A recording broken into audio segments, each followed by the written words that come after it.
Yo, what's up, Trade TD23 back again with another video. This is a little bit of a different setup for the next couple talk videos.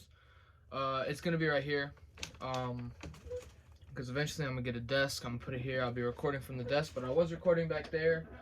I just had a little setup just right there, but since I'm getting a desk soon, I thought I'd be perfectly fine just doing this for now.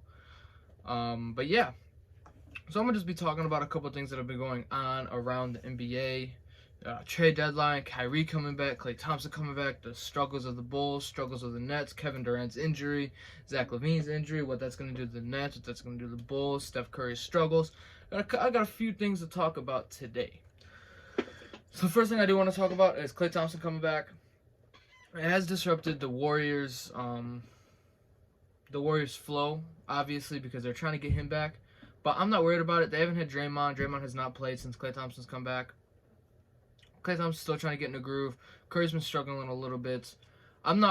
You should not be worried about the Warriors' struggles right now. Unless, if they keep it up when Draymond comes back, then maybe you should start worrying just a little bit. But again, not worried. James Wiseman, I think he had another setback. He had like another surgery last month or whatever that no one knew about. So, it's going to be tough. But I think the Warriors will be fine with or without, whether James Wiseman comes back or not. Draymond's going to come back. He's the facilitator. He's the person that plays the best defense on the team, the one that passes the ball, the one that can do pretty much everything on the court. But yeah, Steph Curry's struggling, not worried about it. Klay Thompson coming back and not being very good, not worried about it either. Paul George could be out for the year. Damian Lillard could be out for the year. Kawhi Leonard can come back. There's a lot of things going on in the league with injuries. Durant's out for at least a month and a half to possibly 2 months. Zach LaVine's out until sometime this week. He might come back.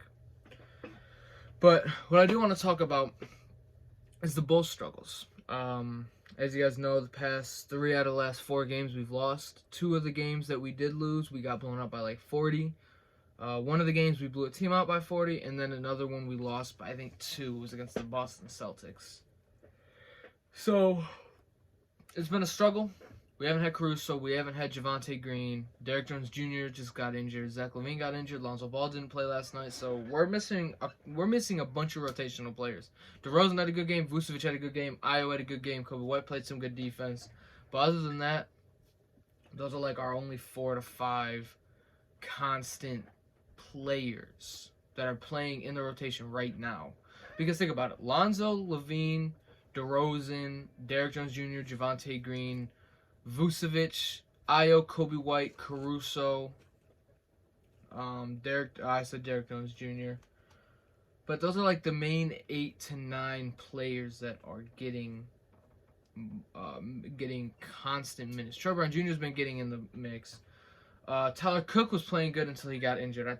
I think I remember he got injured. I don't remember him playing last night, but he might have. I don't remember. I didn't watch the full game. I watched a little bit of it because I wasn't home, but I did watch. I didn't go back and watch the whole game because there's no way I can, because I live in Chicago, so I can't go on NBA League Pass and get anything on the NBA app, and I can't go back to watch the game. I forgot to record it. I just watched some highlights. I don't remember seeing Talk Cook on the court at all. I think I went to the box. I didn't go to the box score, except just seeing some of the stuff. So, but what I saw, what I heard, it was a good game. I'm not going to speak about the Celtics game, but the Nets game, I watched it, but I didn't watch it at the same time. No effort, no defense, no wanting to do anything. So I'm not even going to talk about that. And then the Warriors game, they just killed us. That's all I have to say. The Warriors just straight up killed us. It sucks, bro. Bulls are on. I'm not worried about us losing.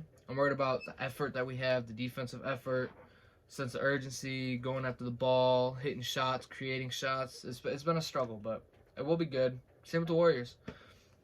Kevin Durant having a sprained, I think it was left MCL.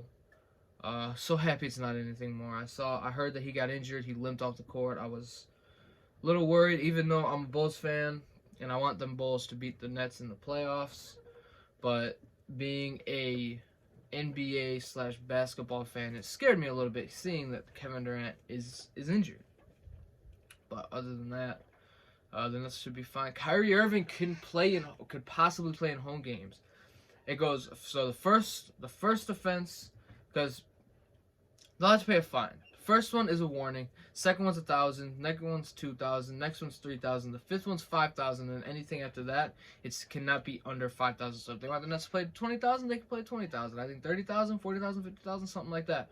Honestly, if I was the Nets, I'm doing it, but not for the regular season. I'll do it for the playoffs. First two games, if you guys are number 1, 2, 3, or 4 seed, first two games, you only gotta pay 1,000. Next two, you gotta pay 2,000 to 3,000. Next two, you gotta pay 5,000, and whatever they want to fine them. Then that's what they'll have to do. But I wouldn't do it for the regular season. I do it for the playoffs. So it's not as much. Obviously, the Nets are probably going to need Kyrie Irving now that Kevin Durant's injured. But I think Harden can carry you through the next month and a half, because when it's James Harden and Kevin Durant, it's Kevin Durant and then James Harden. But now that it's just going to be James Harden and then Kyrie Irving every few games when they're on the road, it's going to be Kyrie and James Harden and then whoever else steps up. But I think they are going to trade. Joe Harris is going to get traded, I think. Cam Thomas has actually become pretty damn good. He's been just such a good scorer, so I think he's going to be getting the starting role. Patty Mills has kind of cooled off, but not been bad. LaMarcus Aldridge didn't play the past couple games, I don't believe. Griffin's played, but hasn't really done much. Daron Sharp and Kessler Edwards, I think that's his name, and the David Duke Jr., they've been pretty good. They're rookies. Rookies are second-year players, but they've been playing decent. And Nicholas Claxton's been playing good. So, all in all, the Nets are looking pretty good, even without Kevin Durant. But, again, you always want Kevin Durant on your team. But I'm gonna talk about some players that I want to see get traded. First player is Ben Simmons. It's been Ben Simmons all year. I love watching Ben Simmons, just a lockdown defender, about 6'10", 6'11", can attack the basket, play make, rebound, play amazing defense, facilitate. I want to see Ben Simmons get traded. It sucks not being able to see him play, even though 76ers don't need Ben Simmons right now because Embiid's been playing at such a high level. Just getting something back for Ben Simmons would be amazing for them. It don't even have to be a superstar. It could be let me think. It can be a couple players that are 1, 2, maybe 3 years away of being a star. Like, I'm not saying that he's a few years away from being a star. I think he's already on the verge of becoming a star. He plays in Sacramento, and that's De'Aaron Fox. I wouldn't hate having De'Aaron Fox on the 76ers. I get De'Aaron Fox can't really shoot, but he's willing to shoot, and he's not a terrible shooter. He's not a good shooter, but he's not a terrible shooter. Does he do anything off the ball? No, but they can run some pick and rolls, pass it to Embiid, have him take a shot. De'Aaron Fox can facilitate. Embiid can post up. It's going to be Embiid's hand the most, but De'Aaron Fox isn't someone you want to leave open, but then he's not someone you want to completely guard. And if you get someone along with him, like a Buddy Hield, you get like a Buddy Hield, like a Harrison Barnes, or you make a 3-team trade and get a 3-and-D player, it won't be too bad, because as long as you can talk De'Aaron Fox into moving without the ball, setting screens, receiving screens, running off of anything, cutting, anything like that, then I think you'll be good. But if he doesn't do that, then it's going to be hard for them to coexist. But I think De'Aaron Fox, Joel Embiid, whoever they get back for Tobias Harris, because Tobias Harris is possibly going to get traded as well, so they can run after James Harden this offseason.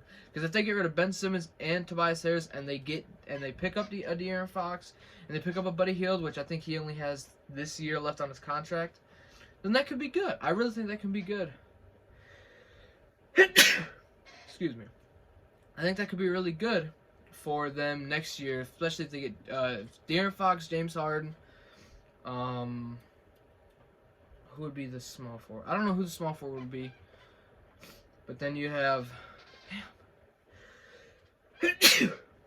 sorry, you got Drummond off the bench. You got Tyrese Maxey off the bench. You have Seth Curry off the bench. You have Furkan Korkmaz. He'd probably be the 3. Or you can pick up a cheap 3. Pick up Carmelo Anthony. Carmelo Anthony was good for the Lakers, but the Lakers suck. Go out and pick up Carmelo Anthony in free agency. I don't think he signed a multi-year deal. I think he signed a 1-year minimum deal. So go pick up Carmelo Anthony. Have him run the 3 or 4. Most likely have him run the 4 because he's not fast enough to keep up with 3s anymore. Have him run the 4. Have him just pick and pop, or just have him sit on the 3. Every once in a while, give him a touch, let him go to work, do what Carmelo Anthony does, hit some mid-range shots, hit some 3s, get to the basket a little bit with what he can do. But again, 76ers have options, especially if they get rid of Ben Simmons and Tobias Harris. Tyrese Maxey is going to be, I think Tyrese Maxey is going to be pretty damn good. I think he's going to be possibly a multi-time All-Star, not 10, 15, maybe like 3, 4, 5, if he can get, if everything falls into place for him. I think he could be a multi-time All-Star, or just a really solid player that is on the, like a Mike Conley, that's on the verge of getting an All-Star. Maybe every few years gets an All-Star appearance, but not a constant All-Star. I get it. Mike Conley was playing against Steph Curry, Russell Westbrook, Damian Lillard at some point. He was facing all these All-Star type point guards, so he was never able to get the nod. But I think Tyrese Maxey can be on a level of like a Mike Conley that'll get an All-Star appearance or 2, get a couple or a few All-Star appearances in his career eventually. But the Sixers are in good hands. They got a couple young players. They got some veterans. They got Joel Embiid. They have players that they can trade. They have picks that they can trade. So shoot, Ben Simmons for James Harden isn't that bad. Ben Simmons for Kyrie Irving is not that bad. I don't think it's that bad, especially because everyone on the Nets except Nicholas Claxton can shoot the 3. LaMarcus Aldridge can hit the 3. Blake Griffin can hit the 3, but you don't want Blake Griffin shooting 3s, but if he's open, he's going to take it. Durant, Harden, or Kyrie Irving. I'm not against Ben Simmons getting traded for James Harden or Kyrie Irving. I don't think they'd trade him for Harden. I don't think the Nets would trade Ben Simmons or trade James Harden for Ben Simmons. I think it'd be Kyrie Irving, because Kyrie Irving could only play away games for now. But I think it'd be a good trade because Ben Simmons brings what they need. Defense, maybe not shot creating, but defense. Someone that can grab a bunch of rebounds. Someone that can even, I think Ben Simmons can rim protect a little bit too, and he can also play on the perimeter, so he can play that small ball 5. So you can have Patty Mills, James Harden, whoever your 3 is going to be, or you can have James Harden at the 1, Cam Thomas at the 2, I don't know, Joe Harris at the 3, Durant at the 4, Ben Simmons at the 5, or vice versa. Have KD run the 5, have him do jump ball, but Ben Simmons will guard the best player, and then Kevin Durant can just guard the center unless it's Joel Embiid. Then you'll need to put like an Aldridge or a Blake Griffin or Nicholas Claxton or Day'Ron Sharpe, someone on him. Obviously, if you're playing a big center like a Jokic, obviously an Embiid or Karl Anthony Towns, obviously you put one of the centers in. But if you're playing a team with like an Anthony Davis, I think Ben Simmons can guard Anthony Davis, or you can have Kevin Durant on Anthony Davis, especially the way Anthony Davis has been playing this year so far. Like, he has good stats. He's averaging like 22, 10, something like that, but it's not, you don't know it until you look at the box score. It doesn't feel like Anthony Davis is dropping 20 and 10 every night. That's what people got to understand. I'm not saying Anthony Davis has been horrible, but he hasn't been Anthony Davis. He hasn't been effective. You haven't been able to feel when Anthony Davis has been very good and very effective. It's been tough, but I think the 76ers are in a good spot. I think the Nets are in a good spot. The Lakers are terrible. Lakers are just terrible. 76ers this offseason, sign Carmelo Anthony if he hasn't signed a multi-year deal with the Lakers. I have to look at that, but I'm pretty sure he hasn't signed a multi-year deal. Sign some shooters, sign some players that can ball handle maybe just a little bit. I don't know. I'm trying to think of a player that can ball handle, but it's not asked to ball handle. Shoot, I wouldn't even be mad if they traded Ben Simmons for, let's say, an Anthony Simons, Robert Covington, Norman Powell. Ben Simmons for those 3? I wouldn't be mad at that. Anthony Simons has been amazing, averaging 30 plus, 11, 50% from three, very efficient, very good. Since Damian Lillard and CJ McCollum have been out, I won't be mad at them trading for Anthony Simons because I think next year they can go after a Harden. If they get a Harden, good luck beating that 76ers team. Because Anthony Simons is what, 6'3", 6'2", 6'3". He can run the point. James Harden. Then you can have like a Danny Green. Then you can have whoever's going to run the 4. And then obviously Joel Embiid. You can get Carmelo Anthony to come off the bench. Carmelo Anthony to start at the 4. The 76ers are in a really, really, really good spot. Or if they, like I said, get a De'Aaron Fox and a Buddy Hield. I think Buddy Hield's on his last year on his contract. Or don't trade for Buddy Hield because he might not be on the last year of his contract. Trade for De'Aaron Fox, and you're good. To get a Harrison Barnes, he's making $20 million. I think this is his last year, something like that. But I'm gonna just name a couple more players that I want to see traded. I do want to see De'Aaron Fox traded. De'Aaron Fox just go to a team, go to the Knicks, go to the 76ers. Just go to a team that needs a point guard so he can flourish. Because obviously he's playing in Sacramento. He hasn't been playing great, but I don't think De'Aaron Fox wants to be in Sacramento no more. I don't think he wants to be in Sacramento no more. They've been terrible. Besides that 2019-2020 year, the bubble year, when they almost made the playoffs. That's the last time this Kings were talked about. Now, I enjoy watching the Kings, but they don't win. I enjoy watching the Timberwolves. I enjoyed watching the Timberwolves last year, but they didn't win much.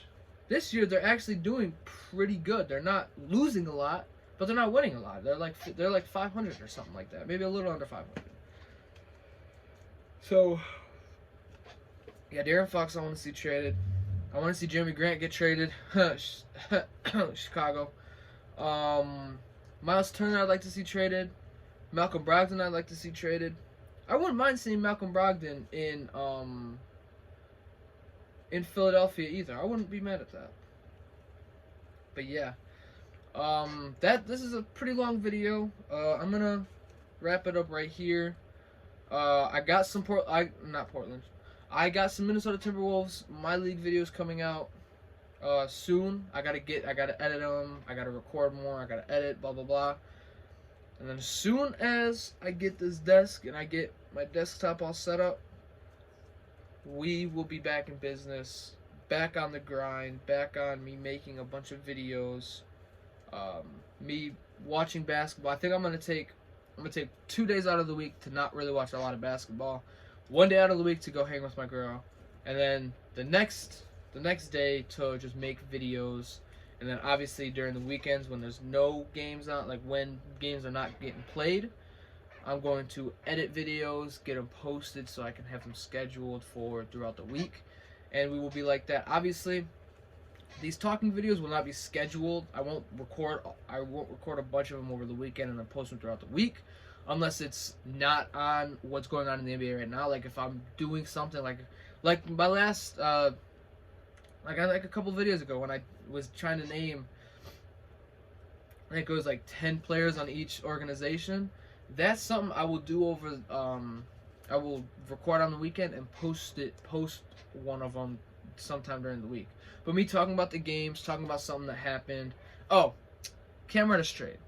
Cam Reddish, and I think like a second round pick or like a first round protected pick, like top 18 protected or something, for Kevin Knox, Solomon Hill, and a second, I think it was. Absolute steal for the Knicks. Another player that can ball handle, another player that can defend, another player that can spot up and shoot threes. A player that I think Tom Thibodeau is going to like because he plays defense. Obviously, he hasn't been as good as he was last year. This year, he hasn't been as efficient. His defense hasn't been as good, but it's because he asked out and he doesn't want to be there anymore, in Atlanta anymore, and they've been terrible. So I don't really blame him, but now going to New York, I think it's going to be pretty good. And then they got that Duke connection with RJ Barrett and Cam Reddish. Zion coming? Who knows? But yeah, videos will be popping out soon. I think at the end of this upcoming week, I'm going to get the desk, get it all set up, get my desktop set up, get my room all fixed up. I'm going to be recording right in the corner right over there. I'm going to have one monitor, then I'm going to have my PlayStation, Then I'm going to have my laptop. Then I'm going to have my TV. Eventually, I'm going to get a second monitor so I can have multiple games on at once, blah, blah, blah, blah, blah. If, you know... Yeah, that's going to be the end of this video. It's a pretty long video. Me talking about NBA, talking about some stuff that's going to be going on. Please like, comment, subscribe, and peace.